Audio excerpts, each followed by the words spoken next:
శిల్పి చేతిలో పులిలా, అగ్గి నుండి తీయబడిన కొరివిలా, ప్రముఖ శిల్పి చేతిలో పులిలా, గురి తప్పని బాణంగాలు పెరుగని వేగంలా, రాయిలా ఓ శర్మిలా, రాయిలా రసన్న బిడ్డలా, రాయిలా ఓ శర్మిలా, రాయిలా వీర బిడ్డలా.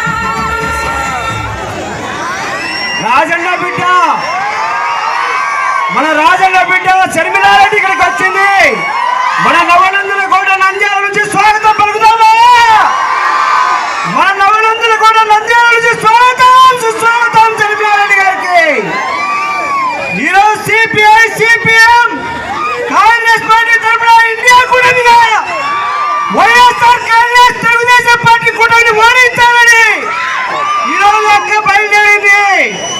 ఈరోజు కాంగ్రెస్ పార్టీ అభ్యర్థులను గెలిపించాలని కాంగ్రెస్ పార్టీ ఎంపీ అభ్యర్థిగా లక్ష్మీ నరసింహ యాదవ్, అదేవిధంగా నంద్యాల అసెంబ్లీ అభ్యర్థిగా గోకుల్ కృష్ణారెడ్డి గారిని గెలిపించాలని ఈరోజు ఇక్కడ ప్రచారం రావడం జరిగింది. ఈరోజు ఇక్కడ అడుగుతా ఉన్నాం, ఈ నంద్యాలలో భూ మాఫియాలు, లిక్కర్ మాఫియాలు, ఇసుక మాఫియాలు ఎండగట్టాలంటే రావాలి ఎవరు? శర్మిలక్క రావాలి అని చెప్పేసి కోరుతా ఉన్నాం.